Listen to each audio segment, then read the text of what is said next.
माँ, पापा, अब मेरी छुट्टियां खत्म होने को है। मुझे और अंकिता को परसों ही मुंबई के लिए निकलना पड़ेगा।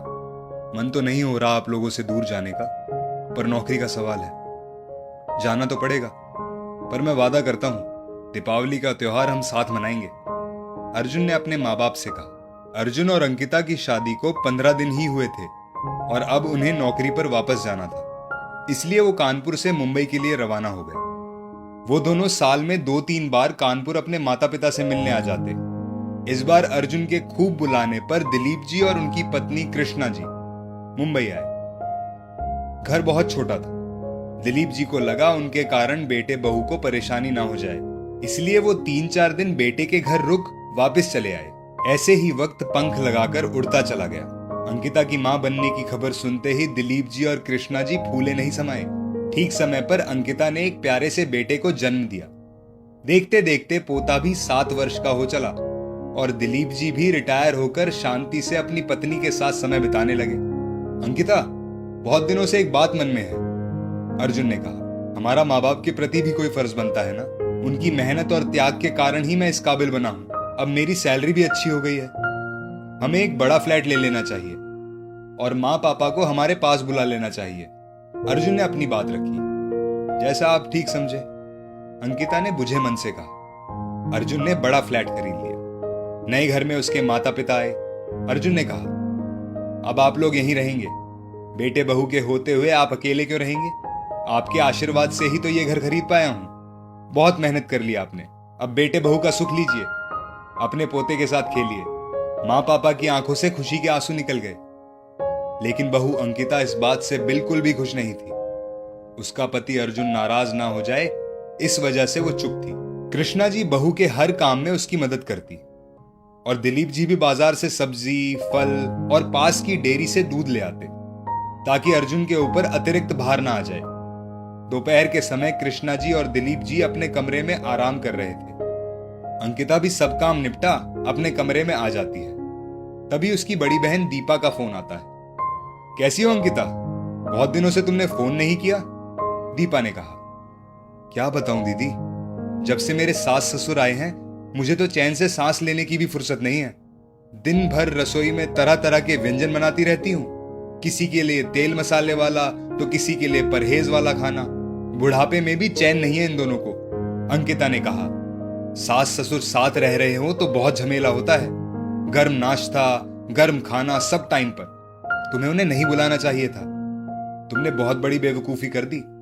इस मामले में तो मैं एकदम सुखी हूं। सास ससुर से दूर, एकदम आजाद, कोई रोक टोक नहीं, दीपा दीदी ने बेशर्म होकर कहा। हाँ, सही कहा दीदी आपने।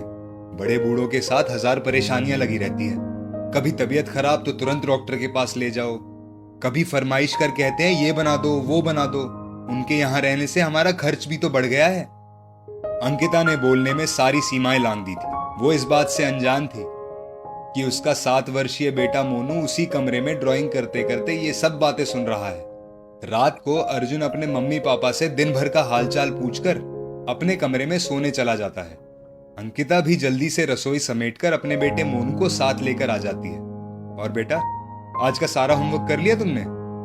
अर्जुन ने बेटे से पूछा। हाँ पापा, मोनू ने कहा। तुम्हें विदेश पढ़ने जाना है ना, तो खूब मन लगाकर पढ़ाई करनी होगी, अर्जुन ने बेटे से कहा। पापा, मैं विदेश जाऊंगा, खूब बड़ी कंपनी में जॉब करूंगा, बड़ा घर भी बना लूंगा, तब आप लोग मेरे घर मत आना, मोनू ने सपाट लहजे में कहा। क्यों बेटा, ऐसा क्यों कह रहे हो तुम? अर्जुन ने आश्चर्यचकित होकर पूछा। पापा, जब आप लोग मेरे घर आएंगे, मेरी वाइफ से अपनी फेवरेट चीज बनाने को बोलेंगे और वो नहीं बनाएगी, या आप लोगों के लिए उसे खाना बनाना अच्छा नहीं लगेगा, आप लोगों के बारे में खराब खराब बोलेगी, जैसा मम्मी दादा दादी के बारे में बोलती हैं, तो मुझे बहुत बुरा लगेगा, मोनू मासूमियत के साथ बोला। अंकिता की तो मानो काटो तो खून नहीं वाली हालत हो गई। अर्जुन को अंकिता के ऊपर बहुत गुस्सा आया, पर वो अपने आप को संभालता हुआ बोला। अंकिता, तुम ऐसा कैसे कह सकती हो? मेरे माँ पापा के लिए खाना बनाना तुम्हें बोझ लगने लगा है क्योंकि वो तुम्हारे सास ससुर हैं, माँ पापा नहीं। जबकि मेरे माँ पापा ने हमेशा तुम्हें बेटी की तरह स्नेह और मान दिया है। माँ तो तुम्हारे हर काम में तुम्हारी मदद भी करती है। सोचो, आज जो व्यवहार तुम अपने सास ससुर के साथ कर रही हो, वही व्यवहार तुम्हारी बहू भी तुम्हारे साथ करे तो तुम्हें कैसा लगेगा? तुम्हारी बहन दीपा के इसी व्यवहार के कारण उनका ना तो ससुराल में मान है और ना ही मायके में इज्जत। अब तो वो अपने पति के दिल से भी उतर चुकी है। मेरे माँ पापा तो तुम्हें कितना प्यार दुलार देते हैं। हम तो खुशनसीब हैं जो हमें माँ पापा की सेवा करने का अवसर प्राप्त हुआ। हमें उनका प्यार और आशीर्वाद मिल रहा है, और क्या चाहिए? अर्जुन ने कहा। अंकिता की आंखों से आंसू आ गए। आज आपने और मोनू ने मेरी आंखें खोल दी। आज मैंने जान लिया, जैसा बोओगे वैसा काटोगे। दूसरे दिन से अंकिता के व्यवहार में काफी परिवर्तन आ गया। अब वो बोझ समझकर नहीं, बल्कि अपना कर्तव्य समझकर हंसी खुशी सब काम करती। दोस्तों, इस स्टोरी को लेकर आपकी क्या राय है नीचे कमेंट सेक्शन में लिखकर हमें जरूर बताएं। और स्टोरी पसंद आई हो तो लाइक शेयर जरूर करें। आपका एक एक शेयर हमारा मनोबल बढ़ाता है। ऐसी ही बेहतरीन स्टोरीज आपके सामने प्रस्तुत करने के लिए मिलते हैं एक और बेहतरीन कहानी के साथ जल्द ही। तब तक के लिए अपना और अपनों का ख्याल रखें। धन्यवाद।